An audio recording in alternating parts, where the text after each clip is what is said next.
Hello Revive family, Dr. Lindsay here with Revive Chiropractic. We are continuing our Healthy at Home series. We hope you are enjoying it and getting some great information from it. Today is all about water. Water is obviously part of our body. Over 70% of our body is water. So it's clearly an important thing that we need to talk about today as we go through it. How do we get water? What is it doing in our body and why is that important? And so we're going to give you some good tips to help you incorporate water into your routine to make sure you're getting plenty of hydration in your body. We know that when we are well hydrated, our muscles aren't as stiff, our body is getting that influx of good water to remove the toxins from our body and provide the movement that we need within our system. And so water is an important thing that we get to talk about as we go through it today. And so water, oftentimes we don't get enough of it. There's a lot of things that we do, from exercise to drinking caffeine or coffee, that our body starts to become dehydrated. And those are, as we look at it, exercise is so important. We don't want to cut that out of our body, but we just have to make sure we're getting enough water within. And so tips that we can start looking as it comes to water is, one, we have to look at the quality of water that we're drinking. Unfortunately, when we look at tap water, there's a lot of chemicals, additives that go in the water that when we consume that water, guess what we're consuming along with it? The toxins, right? To clean up the water, they're dumping in chlorine, fluoride, all sorts of different things within that water. And so when we drink that, when we bathe in it, when we shower in it, we're getting those toxins as well as the things that have just been dumped in, pesticides that we dump on farms, chemicals from plants, all sorts of things. Even medications are starting to find now in the water. And so first and foremost, you really want to make sure that you're getting a good source of purified water, and that's the water that you're consuming. Most importantly, you want to make sure that the water that you're drinking is the cleanest water. And there's a lot of different things that we can get to help clean that water up. There's Berkey systems, reverse osmosis obviously takes out everything, so there's basically nothing left in it. Then you just want to make sure you add in some good minerals along with that drinking water. But a lot of different things that we can do. You can even get shower filters that you can grab, put on your shower to help remove some of those chemicals and toxins within the water.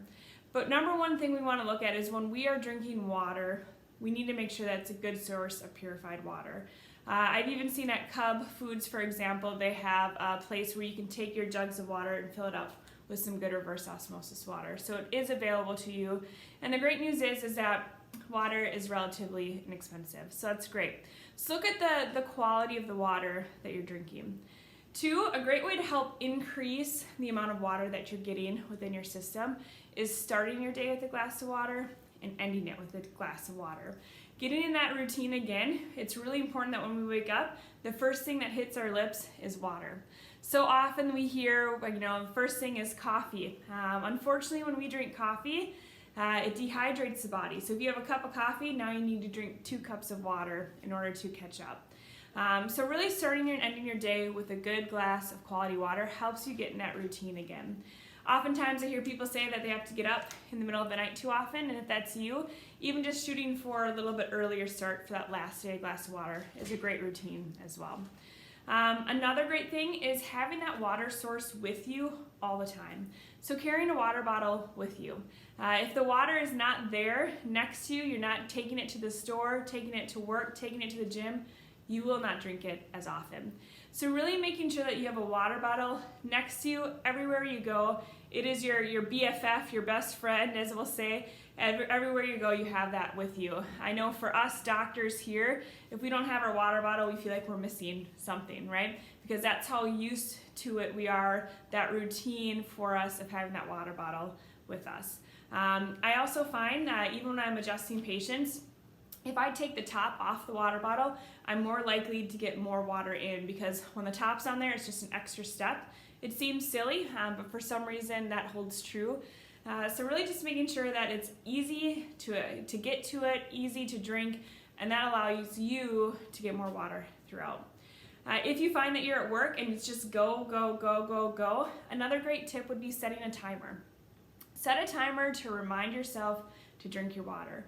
We'll even say that for people when they're at work and they find themselves just working away for 8 hours straight. setting that timer to get up and move, but also setting a timer to take a drink of water, right? It's crazy the number of times I hear from people that they've sat 2-3 hours without a single sip of water. So really making sure that you are setting a timer, that you are getting in a routine of drinking water throughout the day while we're at work. The other thing that we want to talk about, a lot of times we hear, well, I'm getting my water through this drink or that drink, and it contains a lot of artificial sweeteners. We hear that people don't like the taste of water, or they're not used to it, or they don't drink as much of it. They want something sweet within there. We want to make sure that we are not using an artificial sweetener because that does a lot of damage to our cells as well. So really what we can do to help spice up that water is getting lemon, for example, fresh lemon, fresh limes. You can even do fruit, right? A lot of people will soak fruits such as strawberries or whatever else that might be, where you can let it infuse that water to get that good flavor. One thing that we love to do at the office, as you guys have probably seen, is something like this. It's a fruit and vegetable drink. Tastes fantastic. This is strawberry kiwi flavor. You can get it in chocolate, espresso, berry, fruit punch, you name it, all sorts of flavors. And that can really help spice up your water as well, and that would continue to count as good water. We're really trying to avoid those artificial sweeteners as they really wreak havoc on our cells and our system. The other thing that we want to talk about is really talking about limiting the use of alcohol and coffee. Again, these dehydrate our cells, they dehydrate our body. And so when we have that, what we need to do is really think about the amount of water that we're getting in and doubling that as well. So limiting those types of dehydration drinks are going to be a positive thing for you as well. Another tip that we want to talk about is how do I make sure I'm getting enough water in throughout the day? It's tough to count how many glasses. You can keep a little sheet on the refrigerator and tally each cup that you have. A great thing that I love to do is I have a mason jar, one of the 32-ounce mason jars, and I know that I need to drink 4 of those a day to get my gallon. And that's really where I want to be at when I'm getting that water. On average, what they usually say is take your body weight in pounds, divide that in half, and that's the amount of ounces that you want to be getting per day. But now if we're drinking coffee, drinking alcohol, working out, we want to make sure we're even getting a little bit more than that.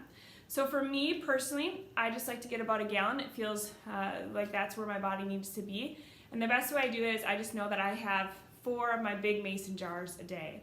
Dr. Julie loves to have a rubber band, and so she'll put it at the top of her water bottle, and she'll move it down for each glass that she has, knowing that at the end of the day, her rubber band needs to be at the bottom of her water bottle. So some great tricks, some great tips. Make sure you're getting that water in. It's going to help our body move better. It's going to help hydrate. It can push out those toxins so we continue to stay healthy at home. Try this with your family. Challenge each other maybe to who can get their water in faster. But just some good ideas for you guys. We look forward to seeing you guys again soon. Enjoy the beautiful weather that we are getting and hope you're enjoying the series.